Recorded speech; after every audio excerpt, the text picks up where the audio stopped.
देखिए दोस्तों, आज मैं साइंस करवा रहा हूँ। साइंस में कार्बन करवा रहा हूँ 10th क्लास के लिए, 8th क्लास के लिए, 9th क्लास के लिए। वैसे 11th और 12th में भी है तो केमिस्ट्री में। तो देखिए कार्बन कार्बन ले रहा हूँ मैं। इंपॉर्टेंट फैक्ट है, इंपॉर्टेंट फैक्ट करा रहा हूँ मैं।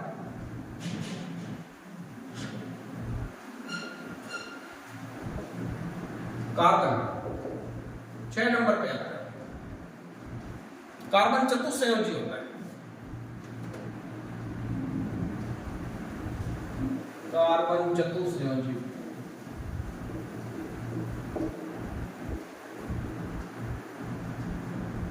क्योंकि कार्बन की जो संयोजकता है वो 4 होती है, दैट इज वैलेंसी।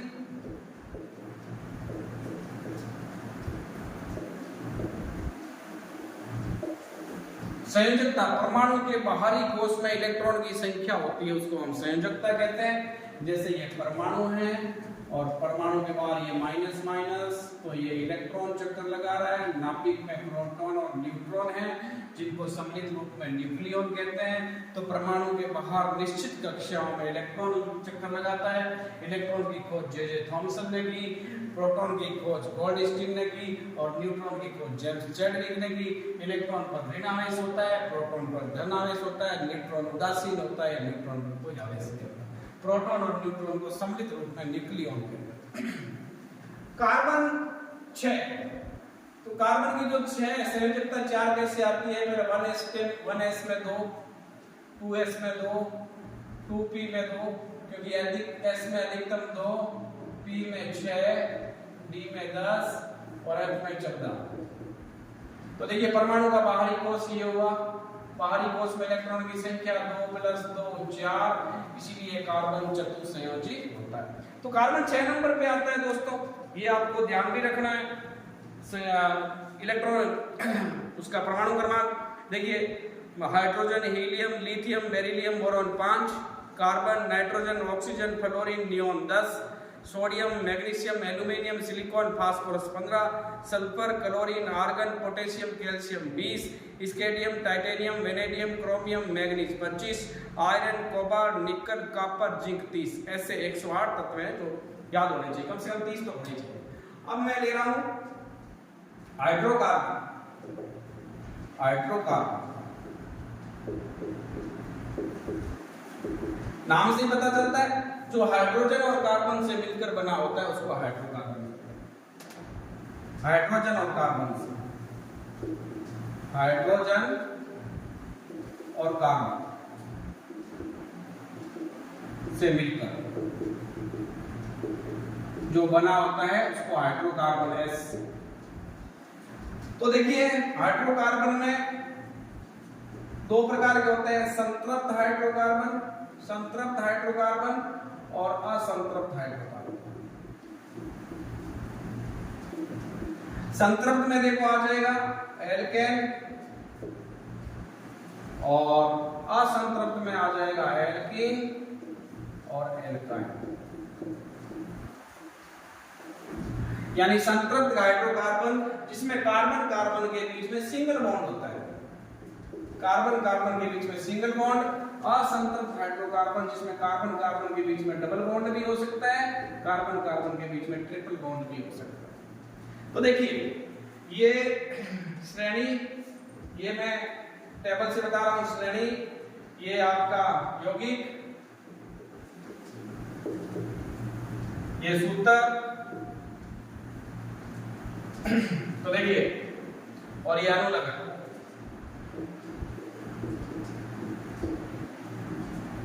अगर श्रेणी एल्केन है, इसका पहला यौगिक मेथेन होगा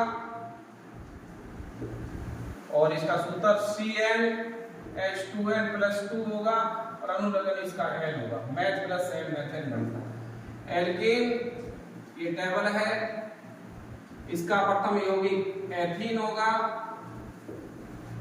इसका सूत्र CnH2n होगा और अनुलग्न इसका ईन होगा, H+ईन एथीन। एल्काइन,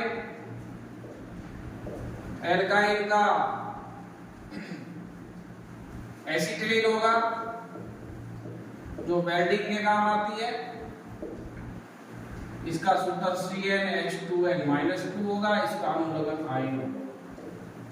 और ये हाइड्रोकार्बन ये संतृप्त होगा और ये असंतृप्त होगा और ये भी असंतृप्त होगा। ये श्रेणी।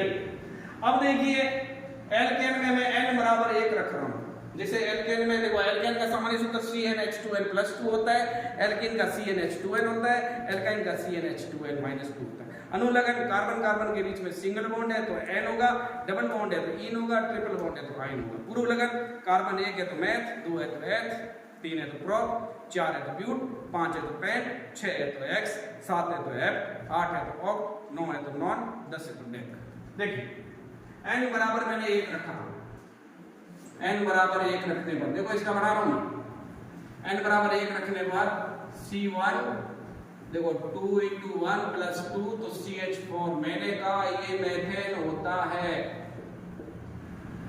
एक बच्चे ने कहा सर आपका ये रटा रटाया है, आपने मेथेन बल्कि प्रूफ करके बताओ। देखो मैं प्रूफ कर रहा हूं।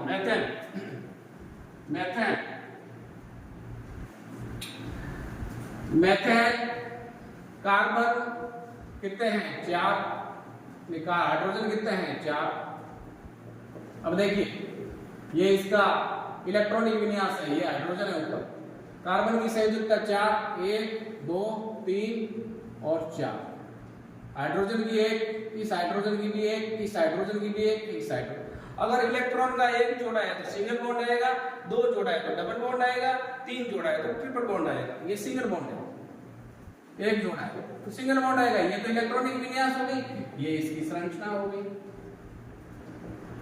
तो इसका मतलब कार्बन 1 है तो क्या हुआ मैथ, और पूर्व लगन अनुलग्न क्या हुआ n, तो मैथ प्लस n मिलके मेथेन, दैट इज प्रूफ। इसको मार्स गैस भी कहते हैं, मार्स गैस या दलदल वाली गैस, गंदगी में होती है दलदल गैस। अब देखिए, अब मैं एल्कीन में n बराबर 1 रखूं, ये इसका इलेक्ट्रॉनिक विन्यास है। एल्कीन में मैं, ये एल्केन का है, सेकंड नंबर एल्कीन। एल्कीन में मैं n बराबर, क्योंकि इसमें n बराबर 1 नहीं रखेंगे, क्योंकि कार्बन कार्बन के लिए डबल बॉन्ड और ट्रिपल बॉन्ड के लिए कम से कम कार्बन 2 होने चाहिए, उसके लिए n बराबर 2 रखेंगे। तो देखिए, तो ये होगा 2 रखेंगे, C2 2 और 2 4। तो इसका मैंने कहा एथीन। एक बच्चे ने कहा सर प्रूफ करके बताओ एथीन, आपका तो रटा रटा है। मैंने कहा देखिए कार्बन कितने हैं 2, हाइड्रोजन कितने हैं 4, इलेक्ट्रॉन कार्बन के संयोजकता कितनी है, कार्बन की संयोजकता है 4 2 1 3 4 1 2 3 4, हाइड्रोजन की 1, ये 2 जोड़ा 1 जोड़ा 1 जोड़ा 1 जोड़ा। तो इसका मतलब ये इलेक्ट्रॉन का, इसकी संरचना कैसे लिख सकते हैं, C double bond C H H H H, carbon 2 है तो H, डबल बॉन्ड है अनुलग्न इन, H प्लस इन मिलके एथीन हुआ, दैट इज प्रूफ। इसको असंतृप्त हाइड्रोकार्बन कहते हैं, क्योंकि असंतृप्त हाइड्रोकार्बन के लिए कार्बन की संख्या कम से कम 2 चाहिए। अब मैं एल्काइन ले रहा हूं, एथाइन होगा उसका एल्काइन, एल्काइन का प्रथम यौगिक। ये तो देखो इलेक्ट्रॉनिक संरचना है, ये इसकी संरचना है। एल्काइन में 2 रखेंगे तो C2H4-2 यानी C2H2 एथाइन कहा। आपने कहा प्रूफ करके बताओ सर। इस बार बच्ची ने कहा सर आप इसको प्रूफ करके बताइए, आपका तो रटा रटाइए। तो देखिए कार्बन 2, हाइड्रोजन कितने हैं, हाइड्रोजन है, हाइड्रोजन भी 2, ये कार्बन की संयोजकता 3, ये 1 4, इस कार्बन की संयोजकता 3 और ये 1 4, हाइड्रोजन की 1, ये हाइड्रोजन, ये 1 जोड़ा, ये 1 जोड़ा, ये 3 जोड़े। तो इसकी संरचना बन गई C hydrogen, single bond, triple bond C और फिर C और H। 2 कार्बन है इसलिए H और 3 है, ट्रिपल बॉन्ड है तो I, तो H प्लस I मिलके एथाइन हुआ। अब देखिए, अब आपको IUPAC पूछ सकते हैं। IUPAC international international union of pure and applied chemistry, ये पूरा नाम याद रखेंगे, international union of pure and applied chemistry, अंतरराष्ट्रीय विशुद्ध और शुद्ध रसायन संघ। एक शॉर्ट में मैं ये थोड़ा और बता देता हूं आपको, ये ध्यान रखना, पीएच स्केल, पीएच स्केल,